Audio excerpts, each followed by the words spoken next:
Hola, what's the weather like where you are today? Sunny, rainy, cloudy? Comment below. The smell of honey-baked ham mixed with cheap perfume and Lysol greeted me before I even stepped through the door. That unmistakable cocktail of Midwestern holiday tradition and quiet desperation that had clung to this house like mildew for as long as I could remember. The kitchen buzzed with the usual sound of my mother's passive-aggressive micromanaging, directed mostly at my father, who stood in his faded, world's best grandpa apron, looking like he'd rather be anywhere else on earth. I'd barely had time to hang up my coat when Mom gave me that look, the one that sat somewhere between a forced smile and a tight-lipped warning, and said in a tone so casual it almost slipped past me. "We've been talking, and we think it's best if you move out soon." She said it while pouring cranberry juice into mismatched crystal glasses, like it was just a logistical update, no big deal. As if we were talking about switching brands of toilet paper or rescheduling a dentist appointment. Her voice didn't shake. Her eyes didn't even meet mine. It wasn't cruelty exactly. It was worse.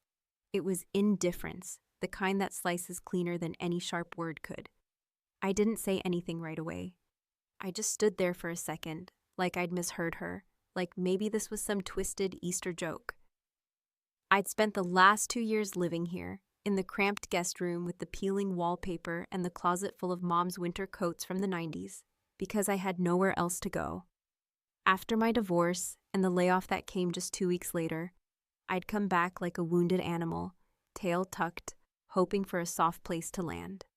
I was told it was temporary, though Mom never really defined what that meant. And neither did I, too exhausted to think past the next day's bills. But I'd pulled my weight. More than that, honestly. I'd done the grocery shopping, covered the electric when the check bounced, scrubbed the bathroom floors, picked up prescriptions, took Dad to the VA when Mom said she was too busy. I worked 2 jobs, teaching online community college classes and doing admin work for a lawyer downtown, while pretending not to hear when she sighed loudly every time I poured a second cup of coffee, or when she asked if I really needed another load of laundry this week. So I said nothing, just reached into my purse and pulled out the envelope I'd been carrying for 3 days. No fanfare, no drama.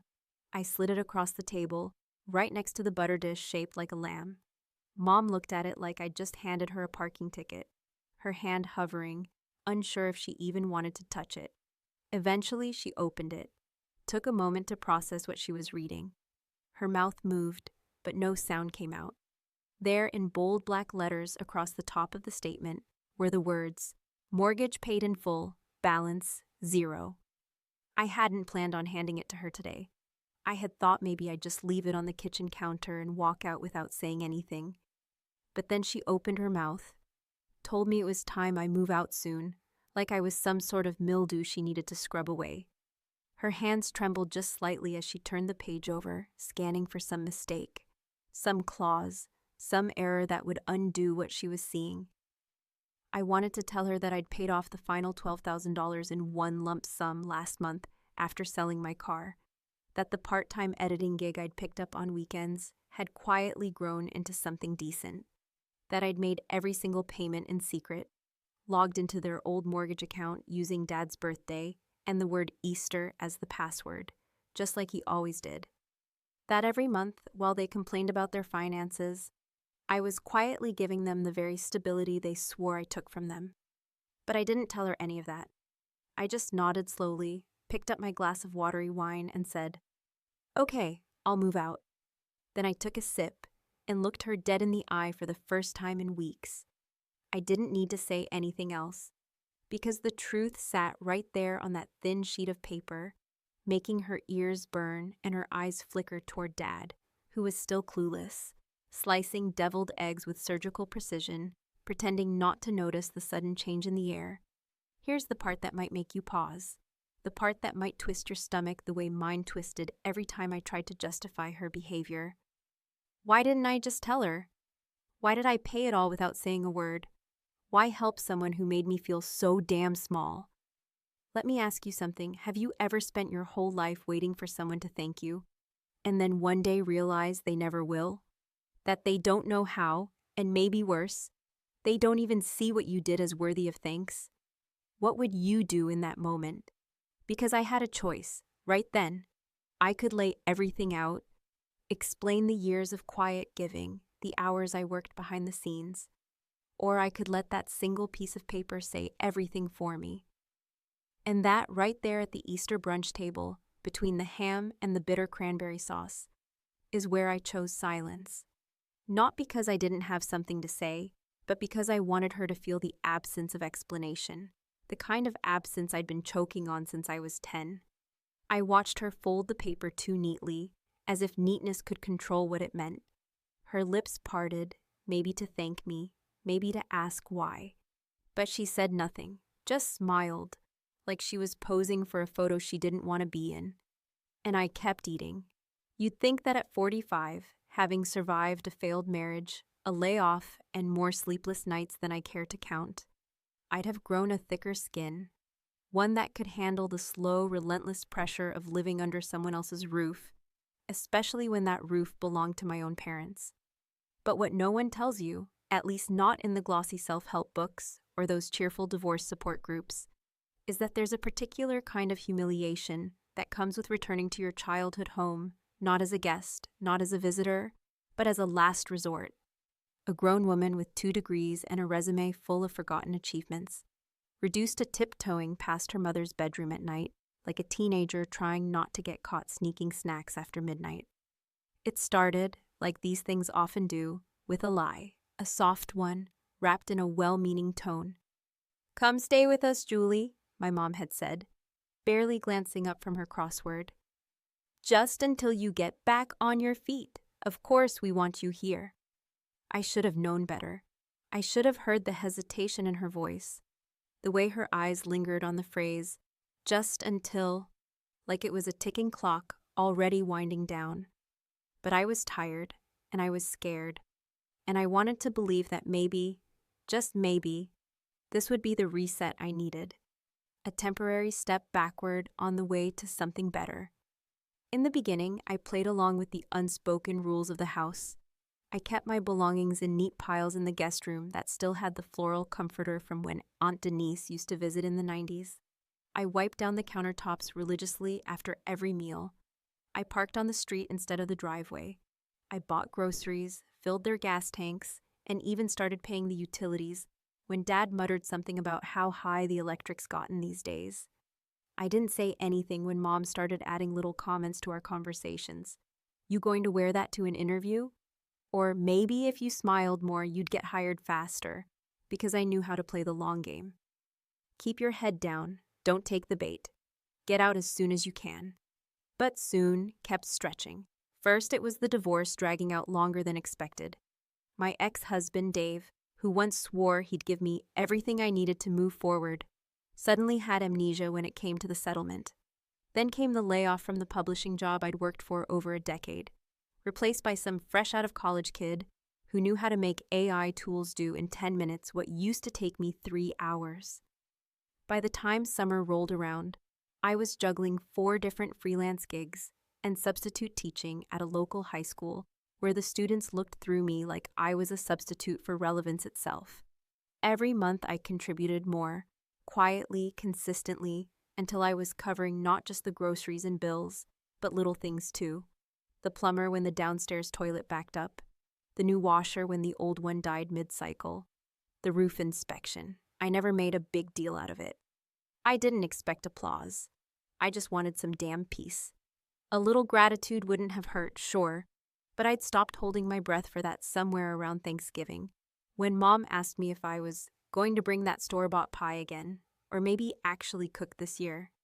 The real turning point came one night in February. I'd just come home from a night shift cleaning office buildings downtown, something I never told them about because I knew what they'd say, how they'd twist it into proof that I'd failed. And I walked into the kitchen to find a stack of unopened mail and an envelope from their mortgage company sitting right on top. I froze. My first instinct was to turn away, pretend I hadn't seen it, but something made me stop. Maybe it was exhaustion. Maybe it was spite. I picked it up and opened it, not out of curiosity, but necessity. The way you'd check a leaking pipe to see just how much damage it's doing under the surface. Inside was a balance. $12,316, the remaining mortgage on the house. I stared at it for a long time, not moving, not blinking. I knew they were struggling. I knew Mom would never admit it, not even under oath. But Dad had let it slip once during a late-night rerun of Wheel of Fortune that they'd been dipping into their retirement funds to keep up with payments, that they'd refinanced the house 3 times since I left for college, that the numbers never really worked out. And just like that, a thought anchored itself in my mind. Heavy, immovable, undeniable. I could pay it. Not all at once, not right away, but slowly, steadily, with the same quiet persistence I'd shown my whole life. I had savings, not much, but enough to start. I could take on more freelance work, sell the car, cut every corner until the debt was gone.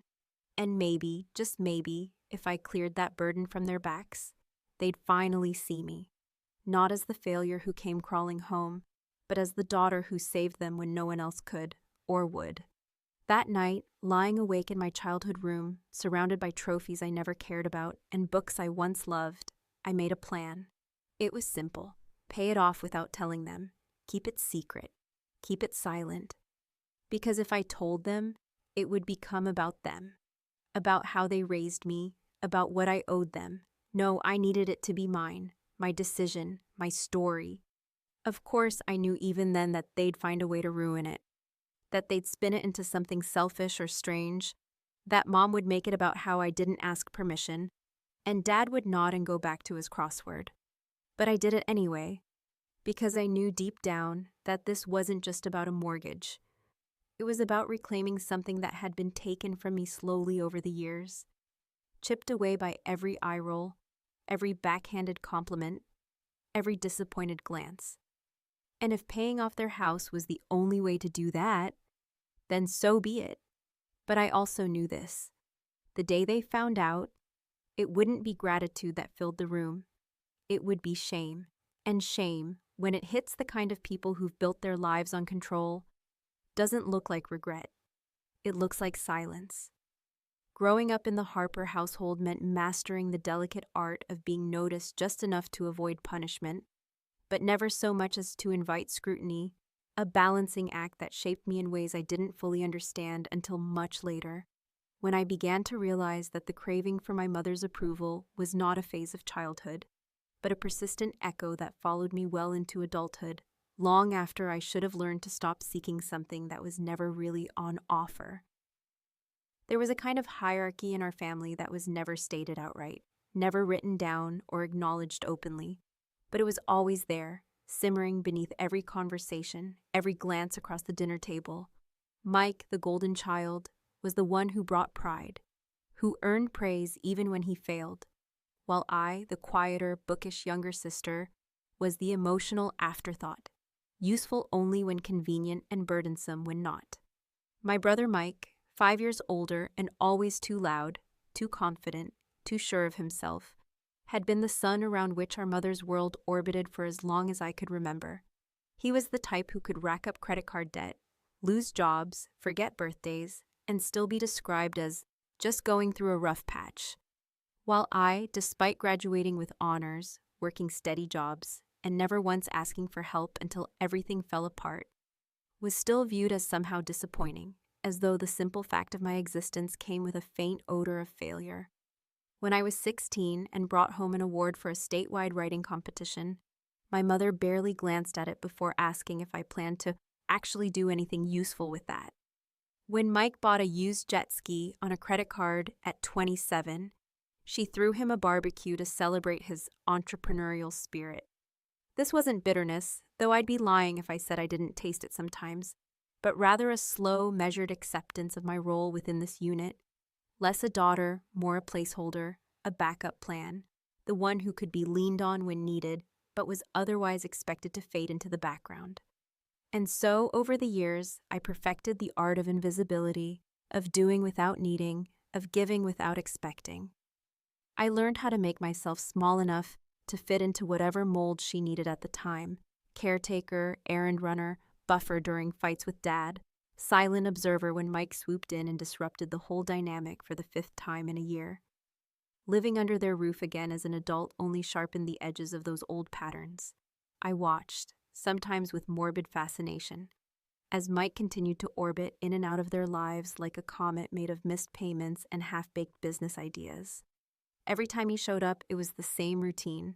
Mom would fuss over him like he was royalty returning from exile, her voice softening in ways I hadn't heard since childhood, while Dad would chuckle, shake his head, and say something like, "That's our Mike," as if his lack of stability was charming rather than exhausting. One weekend, not long after I'd secretly made the second payment toward the mortgage, Mike showed up unannounced with some girlfriend whose name I didn't bother to learn. And within minutes, Mom had turned the living room into a makeshift cocktail lounge, complete with her prized crystal tumblers and that ancient record player she only dusted off for what she called special occasions.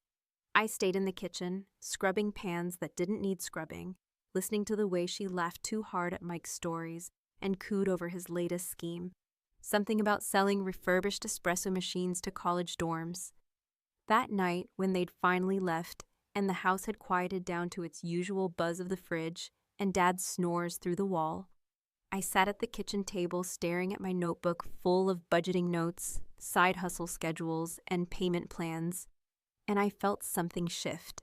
Not anger, not exactly, but clarity, sharp, cold, undeniable. I had spent my life trying to prove my worth to a woman who had already decided I wasn't what she wanted. And the more I gave, the less she seemed to see me. If I cooked dinner, she'd complain about the seasoning. If I folded her laundry, she'd refold it. When I helped Dad navigate his Medicare forms, she accused me of confusing him more. Every good deed was rewritten in her mind as interference or overstepping, never as love, never as care.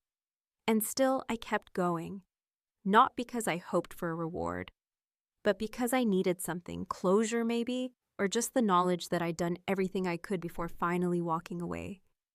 Paying off that mortgage became less about them and more about me, about proving to myself that I could reclaim something sacred from the swamp of quiet hostility. It was my rebellion in slow motion, my way of asserting control in a house where I had none. And if they never knew, if they never thanked me, so be it. But they would feel it, eventually. They would feel it when the payments stopped and the balance disappeared and they looked around for someone to credit and found only silence. One afternoon, while filing some mail, I noticed a new statement arrive, this time with a balance that made my heart jump.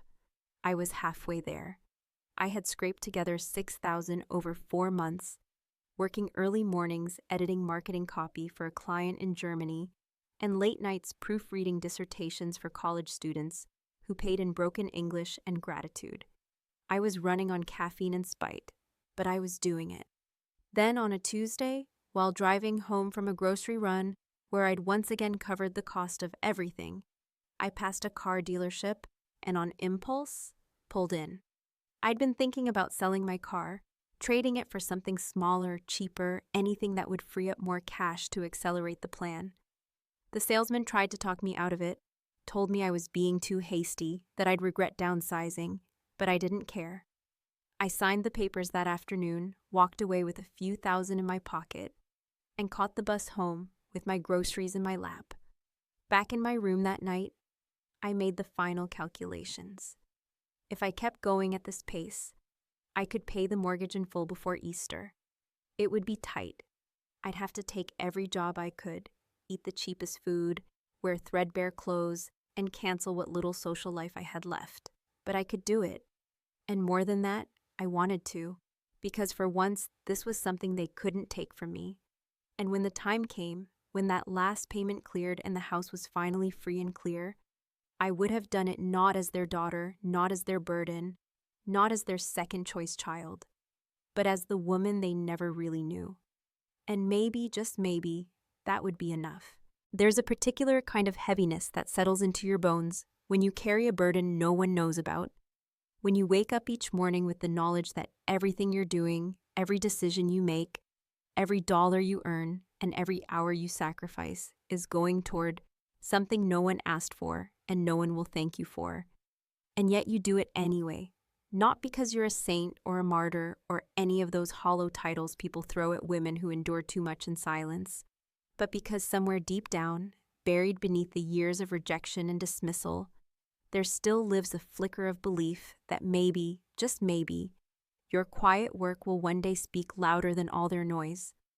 By March, I was a machine. I operated on 5 hours of sleep a night, rising before dawn to prep online class lectures, squeezing in contract work during lunch breaks, and pulling late shifts at a downtown hotel front desk on weekends just to add another couple $100 to my total. My phone was full of alarms and reminders. Pay invoice, reply to editor, upload grades, deposit check.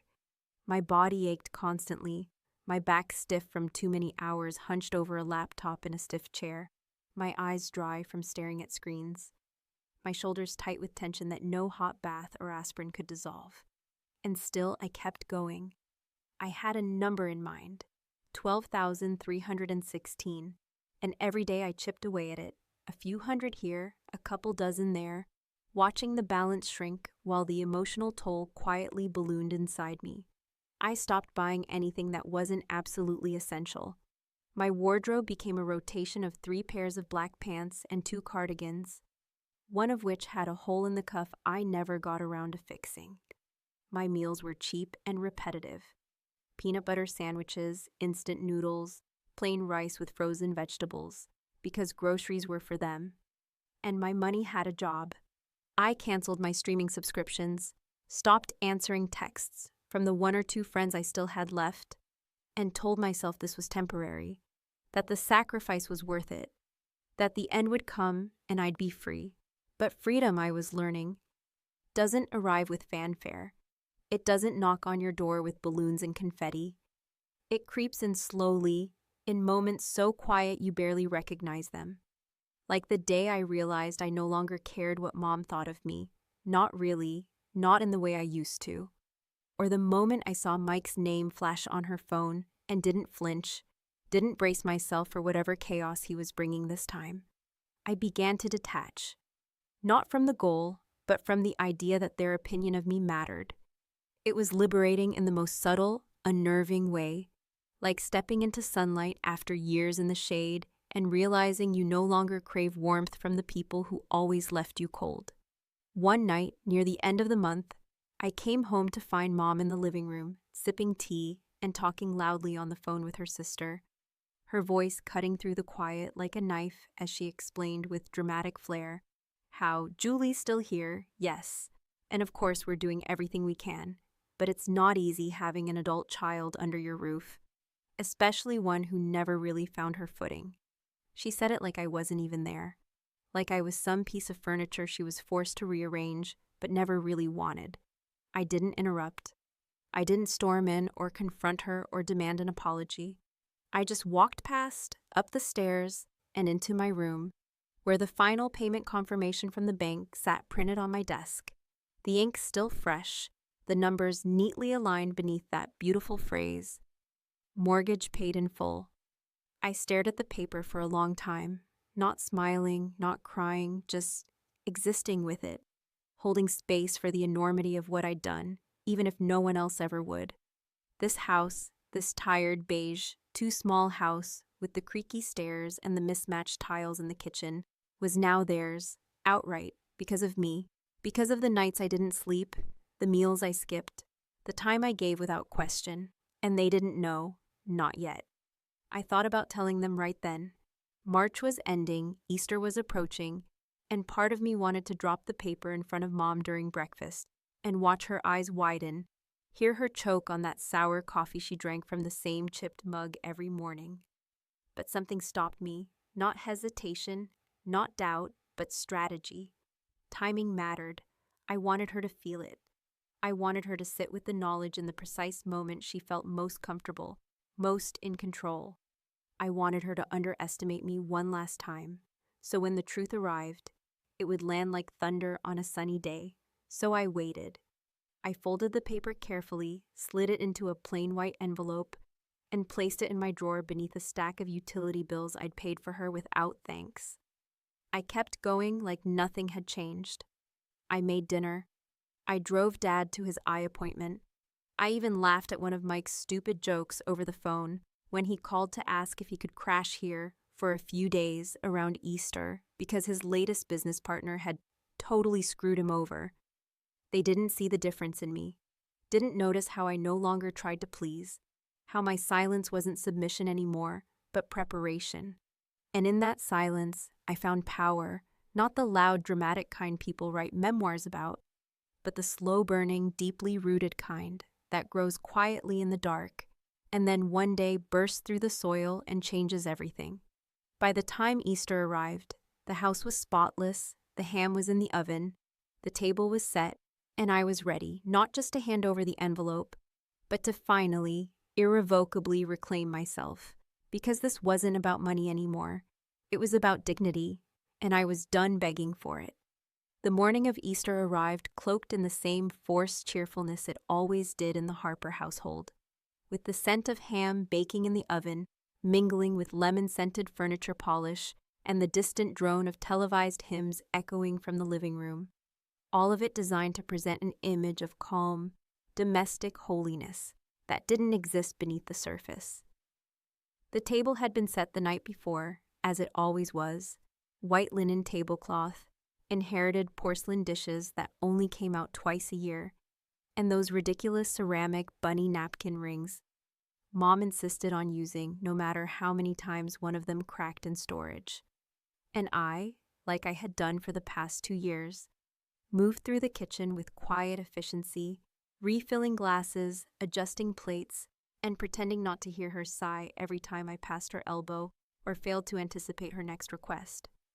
I wore a dress I hadn't taken out since the divorce, one that still fit but didn't feel like mine anymore, and a pair of shoes that pinched slightly at the heel but looked respectable. Dad was unusually quiet that morning, offering only vague nods and the occasional, "Looks nice, sweetheart," before retreating behind the newspaper, while Mom darted between the stove and the dining room like a general preparing for battle. Mike, true to form, arrived late, half an hour past the time she'd insisted on, and breezed through the front door with a sheepish grin and an off-brand bottle of wine clutched in one hand, wearing a too-tight blazer and an air of oblivious charm that somehow made everyone lean in toward him instead of away. We sat, we prayed, led, of course, by Mom with her dramatic, breathy recitation of the Lord's blessing. And then we began to eat. The conversation was stiff at first, revolving around recipes, weather patterns, and the local church's botched renovation plans. All of it dripping with the kind of artificial pleasantry that makes your skin crawl if you think about it too hard. Mike eventually launched into another of his rambling anecdotes about a new business idea that involved gourmet popcorn subscriptions and pop-up cinema events. And Mom, in her usual fashion, lit up with admiration, asking follow-up questions with the wide-eyed enthusiasm of someone who had just discovered her son had invented electricity. I didn't say much. I smiled when expected, nodded at the right moments, and focused on the feel of the envelope in my purse, its edges worn slightly from where I'd handled it too many times, practicing in my head what I might say, knowing I wouldn't say anything at all. I didn't need to. Not this time. It wasn't until the plates were nearly cleared, until the conversation lulled just enough for silence to press in around us, that she struck. She didn't look at me when she said it, her eyes fixed on a smudge on her wine glass, her tone so casual it almost didn't register. "We've been talking," she said, her fork tracing slow circles on the edge of her plate, "and we think it's probably time you start making plans to move out. It's been quite a while." The words landed without fanfare, not a single inflection to suggest malice, and yet they cut more cleanly than anything she'd ever screamed at me in a moment of anger. Mike glanced up, uncertain, and Dad shuffled uncomfortably in his seat, but said nothing, his gaze falling back to his napkin, as if hoping it would swallow him whole. I didn't respond right away. I reached slowly for my purse, unzipped it, and slid the envelope across the table toward her, placing it next to her hand without a word. Her fingers hovered over it for a moment before she picked it up, her brow furrowed in confusion. unfolding the paper with the careful precision of someone expecting a bill or a receipt, never a reckoning. Her mouth parted as her eyes scanned the page, the silence thickening around her with every second, the room holding its breath as the meaning registered. "What is this?" she asked finally, her voice thinner than I'd ever heard it. "You'll see," I said quietly, meeting her gaze for the first time. She read it again, slower this time. Her face drained of color as she reached the bottom of the page, where the words "mortgage paid in full" were printed in bold, unflinching font. Her fingers trembled slightly, betraying the calm she so desperately tried to maintain, and for once, there was no clever comeback, no passive-aggressive deflection, only silence. A deep, uncomfortable silence that stretched across the table like a crack in porcelain no one wanted to touch. Mike leaned over to peek at the page, his eyes widening slightly before he leaned back in his chair, suddenly unsure of his place in the room. Dad looked confused, his lips twitching as though forming a question he didn't have the courage to ask. I didn't clarify. I didn't explain how I'd done it, didn't detail the months of labor, the sleepless nights, the sacrifices that made it possible. I didn't offer them a single inch of the story, because none of it belonged to them. It was mine, bought and paid for with hours they never saw and a strength they never acknowledged. "I'll be out by Friday," I said, standing slowly, gathering my plate, speaking into the stunned quiet like it was the most normal thing in the world. "Don't worry, you won't have to deal with me much longer." I carried my dish into the kitchen, the clinking of cutlery behind me, the only sound in the room, and as I rinsed it under the tap, I felt something shift.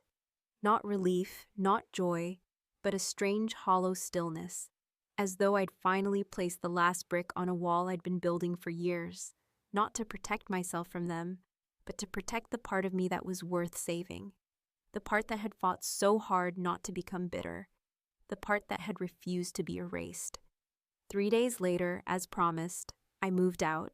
No ceremony, no goodbye party, not even a handshake from Dad or a nod from Mike.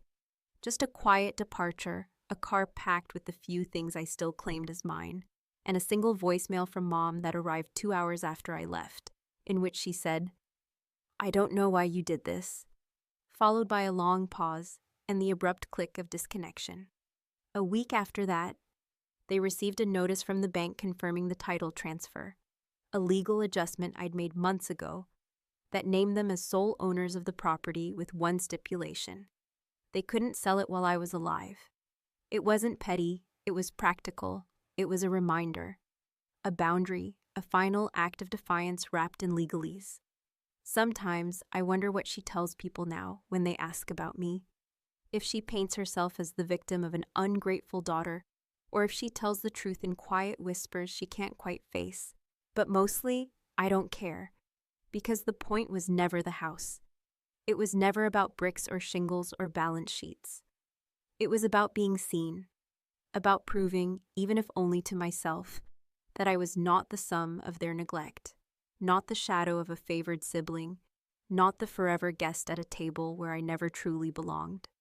The house stands, mortgage-free, exactly as it always has. Same beige siding, same cracked driveway, but now it holds a truth no one can unwrite.